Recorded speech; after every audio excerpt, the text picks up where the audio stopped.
So friends, बहुत से ऐसे लोग हैं जिनको इन्वेस्टिंग करना स्टार्ट करने के बारे में सोच रहे हैं, लेकिन उनको समझ में ही नहीं आ रहा है कि कौन से कंपनी का स्टॉक खरीदें, पैसा कहां लगाएं और अपने रिस्क को कैसे कम करें। अगर आपके मन में भी ऐसा भी डॉट है तो उसके लिए इंडेक्स फंड एक इंटरेस्टिंग ऑप्शन हो सकता है।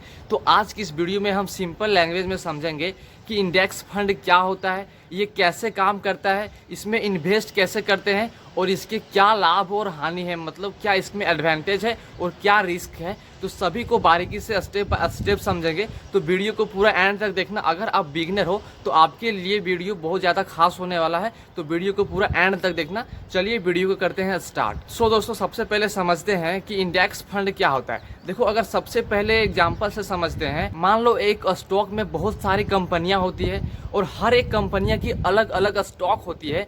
तो अब उसी में से एक इंडेक्स फंड होता है, जैसे निफ्टी 50 हो गया, जहां पर भारत के 50 बड़ी कंपनियां शामिल होती है। तो इंडेक्स फंड उसी इंडेक्स मार्केट को फॉलो करता है। अगर एक सिंपल भाषा में कहें तो इंडेक्स फंड एक ऐसा म्यूचुअल फंड है जो किसी पार्टिकुलर मार्केट इंडेक्स को फॉलो करता है। एग्जाम्पल से समझते हैं, मान लेते हैं आपके पास 1000 पैसा है, ठीक है। आपको मालूम ही नहीं कि आप कौन से कंपनी का स्टॉक आपको खरीदना चाहिए, जैसे HDFC हो गया, रिलायंस हो गया, TCS हो गया, आपको मालूम नहीं है। तो आप इंडेक्स फंड में अगर पैसा इन्वेस्ट करते हो तो ये पैसा आपका सिर्फ एक ही कंपनी में पैसा नहीं लगेगा, इन्वेस्टेड नहीं होगा। आपके पैसा भारत के टॉप 50 बड़े कंपनियों में पैसा इन्वेस्ट होगा।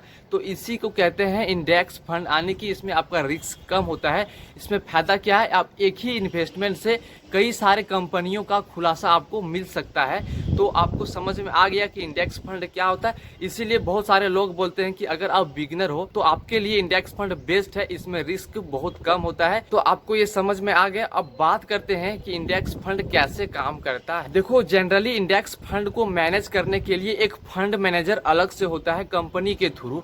इसका मोटिव ये नहीं होता है कि अगर मार्केट में कोई सा कंपनी ज्यादा हाई जा रही है, उसका मार्केट ज्यादा मतलब अप जा रहा है, तो आपके पैसा को उस कंपनी में लगा देगा और मार्केट को बीट करके आपको ज़्यादा प्रॉफिट देगा। उसका मेन मोटिव ये नहीं होता है, बल्कि उसका मेन मोटिव ये होता है कि आप जिस कंपनी में पैसा लगाए हो, जिस इंडेक्स में पैसा लगाए हो, उसमें जो परफॉर्मेंस चल रही है वो क्लोजली उसी को फॉलो करता है और उसी में आपका पैसा को सही तरीके से इन्वेस्ट करता है। अब बात करते हैं कि इंडेक्स फंड के एडवांटेज और रिस्क क्या है। तो सबसे पहले समझते हैं कि एडवांटेज क्या है। देखो, फर्स्ट नंबर है डाइवर्सिफिकेशन ऑप्शन। देखो, अगर आप इंडेक्स फंड में पैसा इन्वेस्ट करते हो तो इससे आपका पैसा कोई पार्टिकुलर एक ही स्टॉक में नहीं लगता है, बल्कि बहुत सारी कंपनीज में लगता है, जिससे लॉस होने की चांसेस बहुत कम होती है। एंड जो सेकेंड नंबर है वो है कि आप इसमें छोटे छोटे अमाउंट से भी स्टार्ट कर सकते हो इंडेक्स फंड को, क्योंकि इंडेक्स फंड जो है वो पैसिव स्ट्रेटेजी को फॉलो करता है। तो ये भी एक बेस्ट ऑप्शन है, इसका बेस्ट एडवांटेज है। एंड जो थर्ड नंबर है वो है सिंपल इन्वेस्टमेंट।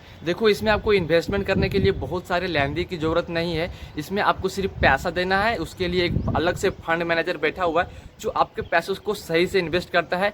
एंड जो फोर्थ नंबर है वो है लॉन्ग टर्म इन्वेस्टर के लिए बेस्ट होता है। अगर आप लॉन्ग टर्म इन्वेस्ट के लिए पैसा इन्वेस्ट करते हो इंडेक्स फंड में तो उसके लिए बेस्ट ऑप्शन हो सकता है। लेकिन अब बात करते हैं रिस्क का। तो इसमें रिस्क क्या है। देखो, इंडेक्स फंड का मतलब ये नहीं है कि इसमें जीरो रिस्क है, इसमें भी रिस्क होता है। अगर स्टॉक मार्केट नीचे गिरता है तो इसका वैल्यू भी नीचे गिरती है और इससे आपकी इन्वेस्टमेंट की वैल्यू भी कम हो सकती है। तो ये बात भी आप लोग को ध्यान में रखनी है, क्योंकि इंडेक्स फंड में जो भी कंपनियां होती है जो पहले परफॉर्मेंस देती है, यानी कि 1 साल 2 साल पहले की जब परफॉर्मेंस होती है वही परफॉर्मेंस को फ्यूचर में देगी, इसका भी गारंटेड नहीं हो सकता है।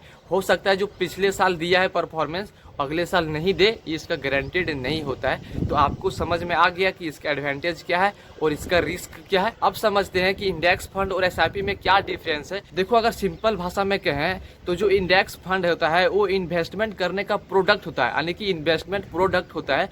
और जो SIP होता है वो इन्वेस्टमेंट करने का मेथड होता है, यानी कि आप जहाँ पैसा लगाते हो वो हो गया इंडेक्स फंड, अब जिसके थ्रू पैसा लगाते हो वो हो गया SIP। तो आई होप्स आप लोग को क्लियरली समझ में आ गया कि इंडेक्स फंड क्या होता है और SIP क्या होता है। अब बात करते हैं कि इंडेक्स फंड किसको किसको लेना चाहिए, किसके किसके लिए ये बेस्ट है। तो सबसे पहला नंबर में है कि अगर आप बिगिनर हो, आपको कुछ नॉलेज नहीं है मार्केट के बारे में, तो आप ले सकते हैं इंडेक्स फंड को। दूसरा ये हो गया कि अगर कोई कंपनी के बारे में आपको ज़्यादा नॉलेज नहीं है, ये किसी एक कंपनी में इन्वेस्ट करने में सक्षम नहीं है, तो आप इनसे पैसा लगा सकती हो, क्योंकि इसमें डाइवर्सिफाई कंपनी में आपका पैसा लगता है। मतलब कि बहुत सारे कंपनियों में पैसा लगता है, जिससे लॉस होने की चांसेस बहुत कम होती है। एंड जो थर्ड नंबर है वो है लॉन्ग टर्म इन्वेस्टर के लिए तो बेस्ट है ही है। अगर आप किसी एक कंपनी के स्टॉक को इंडिविजुअल खरीदने में कंफर्टेबल नहीं है, तो आपके लिए ये ऑप्शन बेस्ट हो सकता है। तो दोस्तों, अगर ओवरऑल देखा जाए तो इंडेक्स फंड का मतलब होता है किसी इंडेक्स मार्केट को फॉलो करने वाले म्यूचुअल फंड। इनका मेन पर्पस ये नहीं होता है कि मार्केट को बीट करके आपको ज्यादा प्रॉफिट देना, बल्कि इनका मेन पर्पस ये होता है कि मार्केट के परफॉर्मेंस को फॉलो करना, उसको ट्रैक करना। तो आई होप्स आप लोग को समझ में आ गया कि इंडेक्स फंड क्या है, कैसे काम करता है, किसके लिए बेस्ट है, इसमें रिस्क क्या है, इसमें एडवांटेज क्या है, और क्या एसआईपी में डिफरेंट है और इंडेक्स फंड में क्या डिफरेंट है। तो अगर वीडियो को आप लोग को थोड़ा बहुत हेल्पफुल लगा हो तो वीडियो को लाइक कर देना बस। फिर मिलते हैं अगले वीडियो में, तब तक के लिए